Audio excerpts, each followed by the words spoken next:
Kelly, I'm going to get you a box of crayons, a helmet, and I'm going to put you over there in that corner to play with yourself.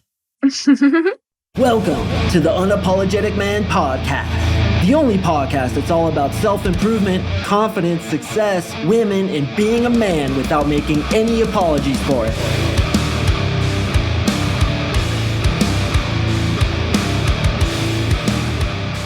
What is up, gentlemen? Thank you for tuning in to yet another episode of the UMP. I really do appreciate you joining me. And today we are going to talk about why you should tell women they shouldn't date you and how and why that builds attraction in the female mind. God, this is so effective. And God, I got so many funny replies to whatever your situation is.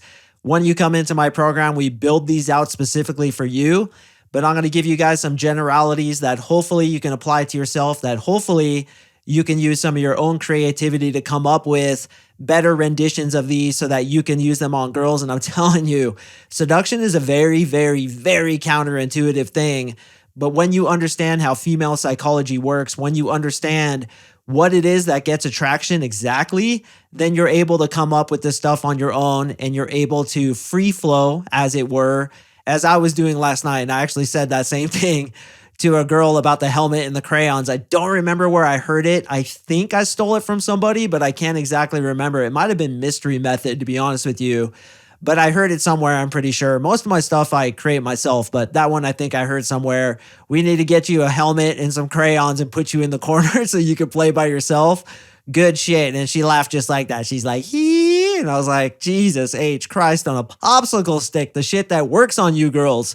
It's absolutely unbelievable. So gentlemen, you know what I got to do. Let me ask you to predict what I'm about to do. You're damn right, motherfucker. I'm about to read yet another glowing review of my 3-month coaching program. So let's bust this out and then we'll jump into the content. This is from my boy, Thomas. Thomas, what is up?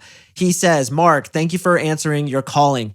You are the manifestation of true spiritual healing and growth. Months after your program, I'm slowly coming to understand the real lessons you taught at the cellular level, at the soul level.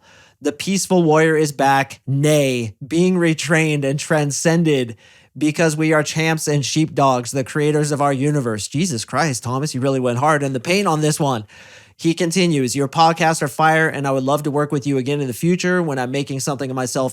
Signed, Thomas. You know, I don't really read these things very thoroughly before I read them on the podcast, and that was very interesting. Let's read that again. I'm slowly coming to understand the real lessons you taught at the cellular level, at the soul level. The peaceful warrior is back, nay, being retrained and transcended because we are champs and sheepdogs. Actually, Thompson, that sheepdog analogy I do like because sheepdog is the dog who protects the sheep from the wolves. And that's kind of like the peaceful warrior analogy. I'm peaceful until you fuck with me.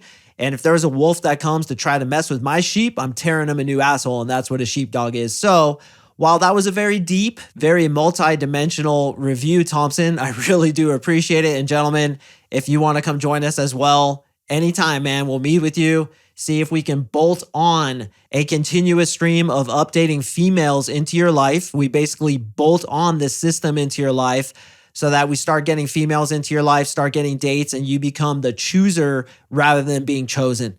And what I want to do is make it so easy for you that you come into this. We make it very minimal as far as the amount of demands that we make on your time, and we bolt on this system onto your life so that girls just come in, you date them, you pick which one's your queen, and then you move on with your fucking life. And that's what we do in my 3-month coaching program. If you'd like to talk to us about joining, fill in the quick application below. You and I will email with each other a little bit to get to know each other, to see if I'm a good fit for you. And then you'll get on a call with my boy, Victor Lynch, a fucking champion who's been through the program himself, was a 0 with women, and is now an absolute hero with women. He's also certified in NLP, and you're going to get an NLP experience where he's going to see if we're a good fit for you to reach your goals with women. All right, gentlemen, let's jump into the content. So many times when it comes to women, we want to make jokes about why we wouldn't be good with them. In fact, oftentimes, if you simply say the following words, you know what, you really shouldn't date a guy like me, some reason they'll get more attracted to you. And the reason that is because a guy who tells a girl that he shouldn't date him has options. If a guy is thirsty and needy and he doesn't have options, would he ever say that? Of course he wouldn't. Would he make fun of himself? Probably not. Would he say that he's a bad kisser, bad at sex, Horrible at giving massages. When you sleep in bed with a guy, he's going to forget you're there and literally push you out of the bed. No, he wouldn't do stuff like that because he's needy, he's trying to get girls, and he's low value, which is sub-communicated to her when he tries to sell himself to her. But what's also sub-communicated to women when you don't try to sell yourself to them is that you're high value. You have tons of options. I say this to girls all the time, among other things, is you shouldn't date me because sleeping with me is like trying to sleep through an earthquake. Okay, I always sleep in my bed alone, and I do this weird thing where I literally push girls out of bed. And this is a true story, boys. I have pushed 426.356 women out of my bed. Which was the 0.356? She was a midget. So we're sleeping together, and I fucking push him out of bed because I think it's a pillow, and I'm like, God, get out of my way. I can't move my arm. I want to sleep in the Vitruvian man position where my legs are spread and my arms are spread, and I look like Wile E. Coyote who just got launched off of a cliff by the Roadrunner. So I tell girls all the time, you do not want to date me because sleeping with me is an absolute nightmare. In fact, boys, true story, and this is so fucking funny. Marissa and I don't sleep in the same bed. And the reason we don't sleep in the same bed is because it's gangster and it's the absolute way to make a relationship work.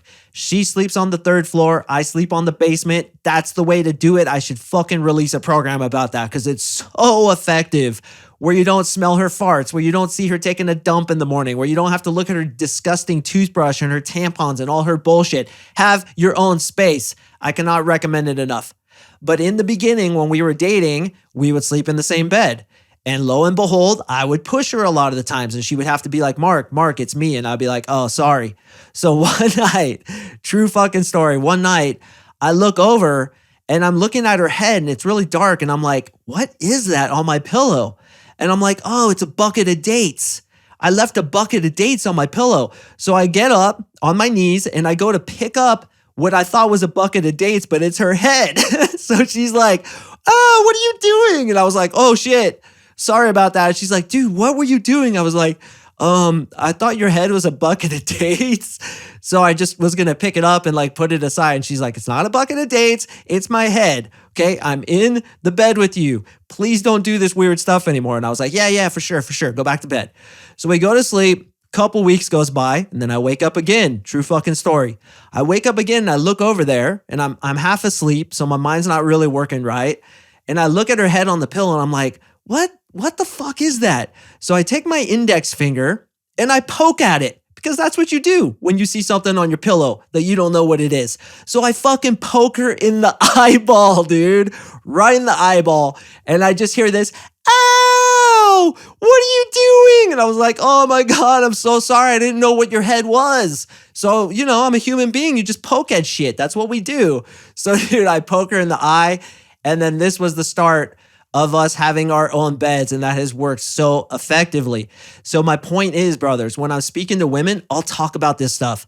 I'll make shit up about me, why they shouldn't date me. For example, do you know what you say when a girl asks you why you don't have a girlfriend? If you've been listening to my podcast for any amount of time, you know you should tell them it's because I'm a bad kisser. I do the helicopter tongue maneuver, the jackhammer tongue maneuver. Hell, even sometimes I lick girls' faces like a dog. If we end up making out tonight, bring napkins because it's going to be sloppy. Now, surprisingly, this totally cracks them up. If a girl said this to us, we'd be disgusted. We'd be like, oh God. Or maybe if you like to be licked all over your face like a dog, maybe you'd be into that. But I don't know about you. If a girl told me she's a horrible kisser or she gives some bad sick duck, switch the S and the D and you'll know what I'm talking about. I'd be out like sauerkraut, off like a prom dress. I'm not fucking with that. But when we do it to women, they like us more. A lot of you guys also know I often joke about the angry inch. It's an inch, but it's angry. And then I take my thumb and I poke her in the clavicle and on the shoulder with it. And I'm like, watch out, the angry inch is going to get you. And when you say that you have an angry inch, it's very clear you don't have an angry inch. When you say you're horrible at kissing, it probably means you're good at kissing. When you say you're horrible at sex, you're a 1 dip skip, a 2 pump chump. You say to her, we have to be careful. There's no pillows around when we're about to have sex because if I take that thing out and it accidentally rubs on a pillow, I'm just going to come all over the place. So we have to keep it airtight, make sure we don't look at it weird, and then I'll put it in once and then I'm going to come. So I hope that's good enough for you. I'll literally try to talk girls out of dating me. And then what happens? They want to date me more. And I learned this quite by accident because at one time I had so much abundance, I just started doing it.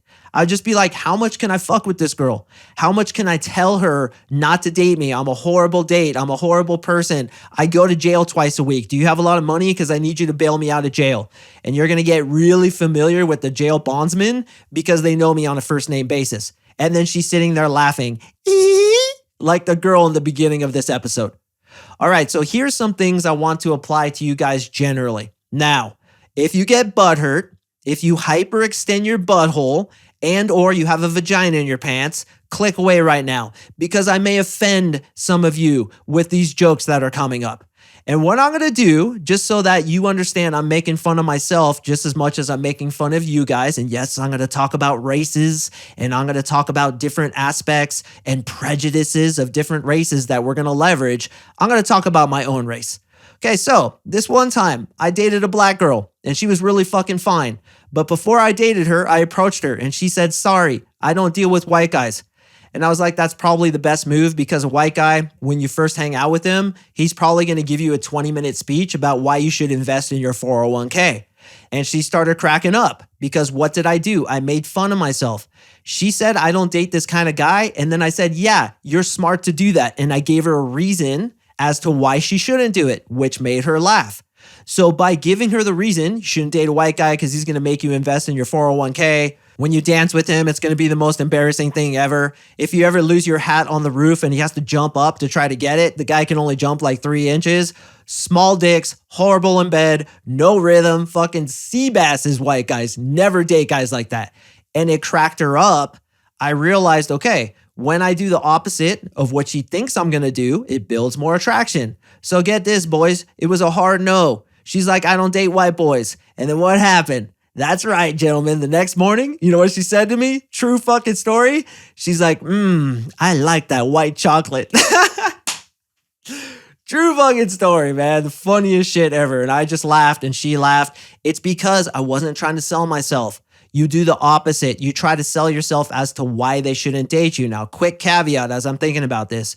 Don't do this if the girl is like angry at you or she's totally not into you. You have to have a certain level of attraction. And I like to deploy this in the beginning when at least the conversation is stuck, but better yet, when she's attracted to me and trying to convince me to date her. If she says something like, we should really hang out sometime, I'd be like, oh God, you don't want to hang out with a guy like me. Horrible kisser. Horrible in bed. Your vagina's like in your armpit, right? Because I'm just going to lick in your armpit because that's how I think you should give cunnilingus. It's going to crack her up and make her more attracted to you. So white people, I gave jokes about them. I'm going to go a step further and make jokes about tall, skinny guys like myself. Whenever I have an objection about being skinny or whenever I feel like she thinks I'm skinny, I'm going to make fun of myself for it. So I'll occasionally say, you know why you shouldn't date a tall, skinny guy, right? And she'll say, why? And I'll be like, oh, because my dad actually was taking a shower and he slipped down the drain. He was so skinny like me, he just vanished and now he's gone. We don't know where my dad is. Called the plumber to come out, but apparently he already got sifted through the entire sewage system, can't find the dude. So now when I take a shower, I have to avoid that drain because being a tall, skinny guy like me, I could slip down anytime. Makes her laugh, she's cracking up. And she knows that you're not insecure about those things you should, quote unquote, be insecure about. I make fun of my nose all the time because I kind of have a big nose. I say I love the fact that I can wake up and smell the tea of my next door neighbor. When I go camping at night, all I have to do is bring a blanket because I just lay it over my face and it creates a tent for me. One summer, I found a bunch of bats living up in this gigantic nose, and it was really advantageous because I didn't know at the time, but they actually kill mosquitoes. So I can go into the wilderness, they fly out of my gigantic nose and kill all the mosquitoes and come back in. It was very convenient. And literally, boys, I just pulled that one out of my ass. You want to make fun of those things that you're insecure about. All right, now here we go, boys. We're going into race. Let me think. What's the most secure race? I think Mexicans are pretty secure. Wouldn't you agree? And by the way, I'm part Mexican, so I'm allowed to make these jokes. So when a girl's really into you, or when you're talking to a girl, you should say, you know why you shouldn't date Mexicans, right? And she'd be like, why not? Because he's going to look at you and be like, Oi, chica, looking good. Hey, why don't you come out with me on my lowrider bicycle? We'll go get some burritos together, chica. You're so fine, right? You want to make fun of yourself for being Mexican. I tell my Mexican clients in my coaching program to do that all the time. Indian clients, you got to make fun of that shit. You say, you know why you shouldn't date an Indian guy, right? And she's like, why? You'd be like, because he's always going to try to fix your computer. Give me 12 hours and pay me $2 and I'll figure out why Google isn't opening on your browser. And when doing that, you have a smile on your face, showing her you don't care and you can make fun of yourself. Short guys, you got to tell women they shouldn't date you because when they go to the supermarket with you, they have to tie a balloon to you so that the balloon is floating above all the produce so they can see where you're moving around to, right? It's a hassle to date a short guy because you constantly got to tie balloons to the dude just to keep track of them. Guys who are bald, I get a ton of bald clients and we have tons of jokes. Some of them are, I'm a hair model, but it's my week off. I'm a before picture for a Rogaine commercial. I play the part of Mr. Clean on infomercials on the weekends. You should really look out for me. You know why you shouldn't date a bald guy, right? It's because like when you're making out with him and you're trying to run your fingers through his hair, there's nothing there and it's going to gross you out and then you're going to slip off of him because you're trying to get a grip on anything, but there's nothing there. It's so bald, it's so aerodynamic, you're just going to slip and fall on the floor. Asian guys, I always tell my Asian clients you need to come up with something funny, such as you shouldn't date an Asian guy because he's always going to try to do your math homework. You shouldn't date an Asian guy because he can't drive and you're probably going to get killed if you go on a date with him. They're such bad drivers. Whatever the prejudice is, you need to leverage that shit, talk about it, make fun of it, make it into a joke. So whatever you have about you, whether you're tall, skinny, fat, short, a midget with a peg leg, don't have hair, have weird hair, whatever it is, you need to take a long look in the mirror and figure out how you can do self-deprecating humor around this. Whatever your nationality is, I have a lot of Asian guys living in the United States who think that white women don't want them, or white guys who are attracted to African American women and they don't want them, or black dudes who want white chicks and they don't want them. I had my black friend once hitting on my white friend, and my white friend was like, I would never sleep with the black guy. And what happened? My fucking boy had sex with her that night because he didn't care. He made fun of himself. He showed her that it doesn't affect him. When you're able to laugh at yourself in the right way, not an insecure way, but a way that shows security and that you have a smile on your face as you're making fun of yourself being Indian and you work at a customer service department where you're going to fix your computer in 12 hours for $2 and all you're doing is opening a Google browser. When you can do that with a smile on your face, it's going to get more attraction, even if you think it's not going to get more attraction.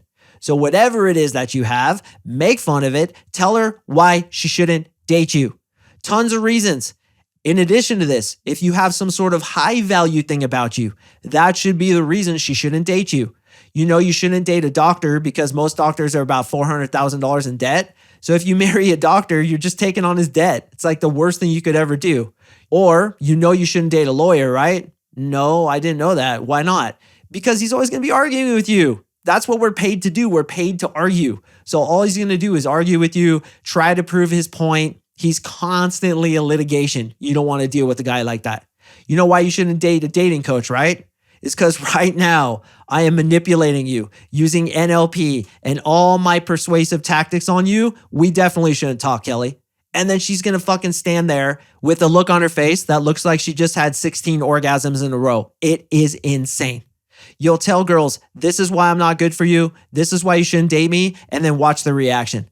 Now, obviously, boys, and I mentioned this previously, it's the delivery. It's how you do it. It's your behavior. Are you congruent with it? Are you really confident in just saying that you're not? Or are you insecure and trying to make some insecure joke about, oh, I'm so short. You should never date a guy like me. And then she's like, you're right, I shouldn't. So gentlemen, behavior is always more important than the words that you say, but don't be afraid to tell girls why they shouldn't date you. This shit works like gangbusters. And if you're butthurt about me picking on your race, or perhaps you're butthurt because I left out your race, your nationality, your ethnicity, whatever it is, check the vagina in your pants, take a deep breath, and unhyperextend your butthole by realizing I'm just joking. And I try to be an equal opportunity hater and hate on everybody equally, but I'm sorry if I left you out. I'm sure with a few deep breaths, you'll get over it. But guys, really, take this under consideration. make fun of yourself, self-deprecating humor, tell women why they shouldn't date you. Yes, if it's either your race, something about you that is unattractive, but even something about you that should be attractive, such as having a good job, maybe being really muscular. You shouldn't date a bodybuilder because all he does is drink protein shakes and the farts are fucking horrible. And I speak from experience.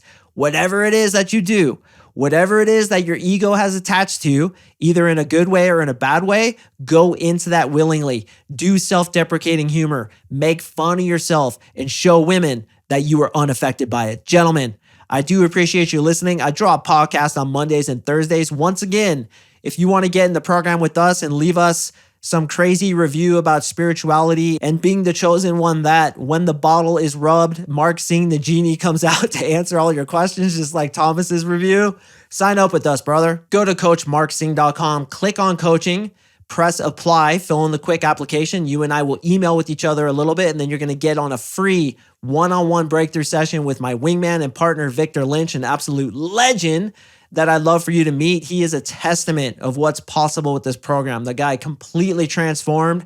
And when you get on the phone with him, you'll see why he too is an absolute girl magnet. If you'd like to do that to see if my program's a good fit for you, we'd love to meet you, man. Straight up, would absolutely love it. Apply today and you and I will email with each other and see if it's a good fit. I do appreciate you listening and I will see you in the next episode.